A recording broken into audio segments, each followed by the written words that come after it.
There is no faction in Labour Party. Good day, viewers. I'm Coach Happy Marcel, and this is my channel. The crisis in the Labour Party is getting worse, but the authentic Labour Party executive as well as the chairman are remaining consistent, and they are remaining in their stand that Labour Party has no faction. Contrary to what Mr. Papa, who is leading the controversy, calling himself the acting chairman of the Labour Party. In this video, Mr. Kenneth Okonkwo, who is one of the spokespersons to the presidential candidate of the Labour Party, has come out to explain Article 13 of the Constitution of the Labour Party, saying that there is no faction in the Labour Party, that Mr. Apapa don't have the legal background by coming out to say, I am the acting chairman, because there's nobody that put him in the position, neither a national working committee that elected him in the position. So this is the position of the authentic executives of the Labour Party. Continue to listen to Kenneth Okonkwo as he speaks. By the law, by our constitution, because our constitution is very clear, you cannot stand up and start parading yourself as a national officer. There are processes by which a national officer evolves. The first, you must be elected by the National Convention. And I'm talking about Article 13, 1BIV. You can check it in the Labour Constitution. And then, even if there is a sudden vacancy in the party, it is still the National Executive Council that will replace the vacancy. And I'm talking about Article 13, 2BXVI. You can check it in the Labour Constitution. So somebody cannot just walk from anywhere and start telling you he's the national chairman of the Labour Party, and then you start ascribing that it's the faction. You're free to say anything. So please, we just have the legitimate party officers that are meeting in the National Party House.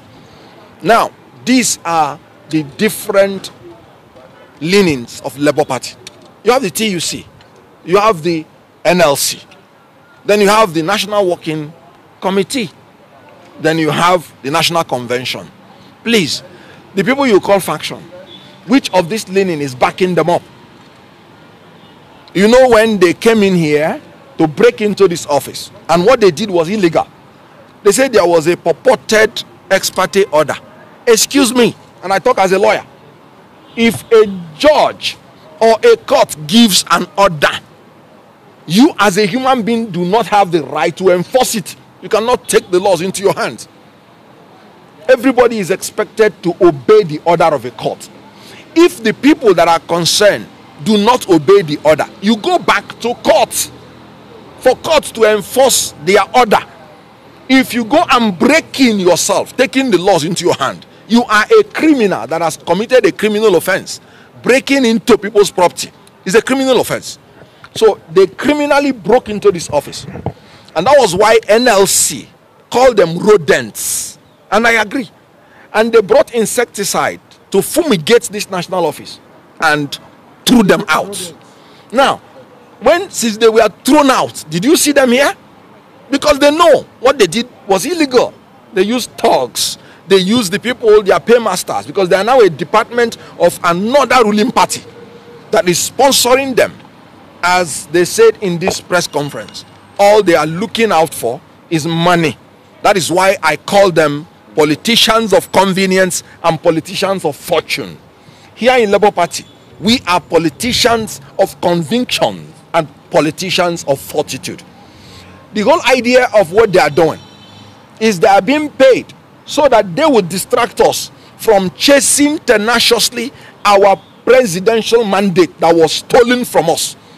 They are just a distraction to make sure that we do not focus on reclaiming our presidential mandate. And we are not going to succumb to that cheap blackmail. So they are, like I said, the NLC say they are rodents. I call them political clowns. My principles say it is a display of rascality.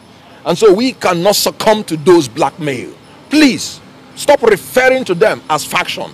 Because I will ask you, On what authority? None of them was elected by the National Convention. None of them was elected by NEC to replace any vacancy. These are the only reason. And before you remove the national chairman, you have to get 2/3 of the National Convention, not even NEC. And some group of people are purporting that they have removed the national chairman. Okay, the so-called interim order, which I will come to, did he give any of them the right to assume the leadership of Labour Party? And the court is not supposed to interfere in the internal affairs of any political party. And I quote the case of Suleiman and APC, 2023, 5 Nigeria Weekly Law Report, part 1877. In that case, Supreme Court made it clear that you cannot interfere in the internal affairs of a political party. The Supreme Court made it clear again that a court that does not have jurisdiction cannot interfere in any act of the political party. And jurisdiction is where the cause of action arose. Now, this so-called suspension arose in Benin, in Edo State. What has the court in FCT to do with an issue that arose in Edo State? Now, look at the trick. They want to tell you it is not about what happened in Edo State. It is about one allegation of crime. Go and read the originating summons, and I have it here. The first paragraph was talking about what happened in Edo State. The originating summons filed in FCT court. That is enough for the court to decline jurisdiction. That is the only civil issue that was there. And the court in Edo has given a restraining order, restraining anybody from tampering with the work of the national officers of Labour Party. And that order is there. The court in FCT has coordinate jurisdiction with the court in Edo.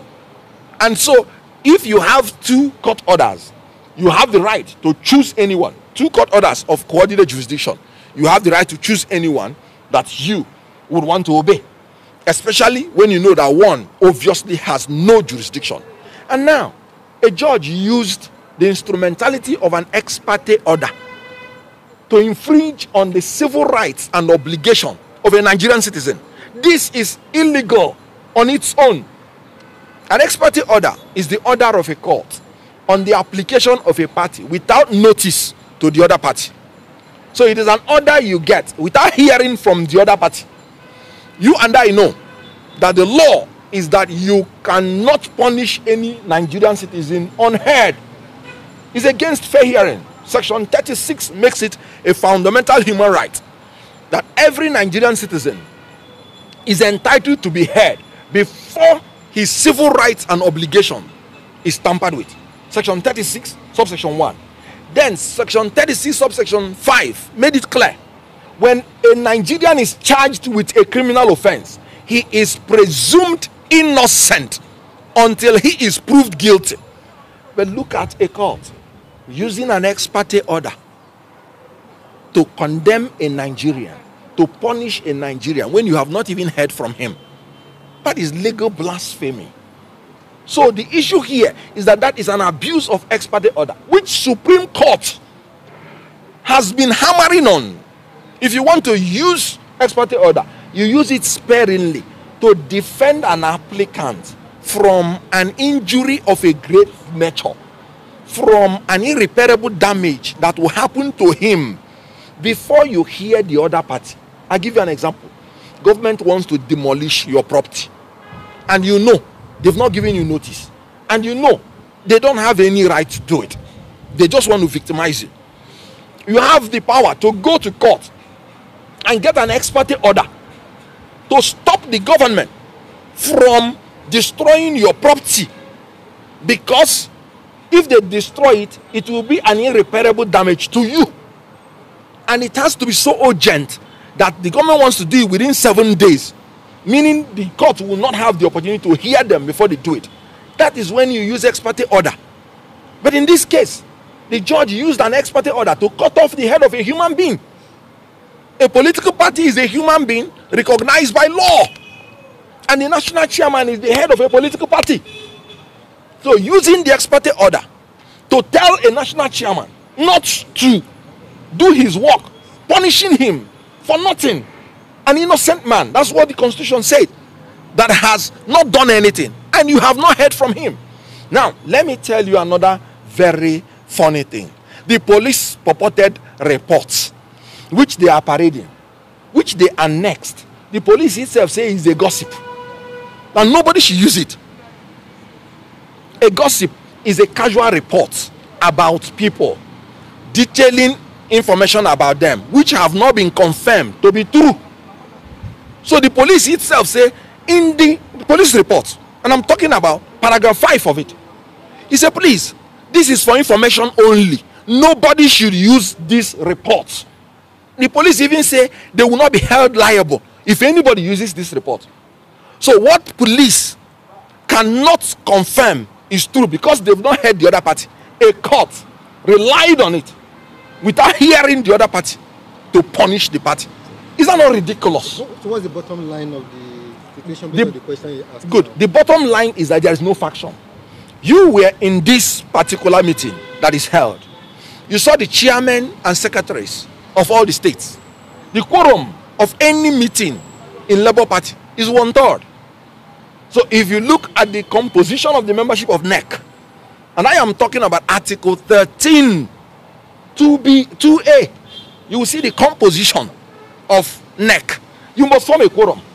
If you don't have the chairman and the secretaries, you don't have, you saw the National Working Committee. Which quorum do you have to start parading yourself that you are doing a NEC meeting in Bauchi? It is criminality. They are impostors.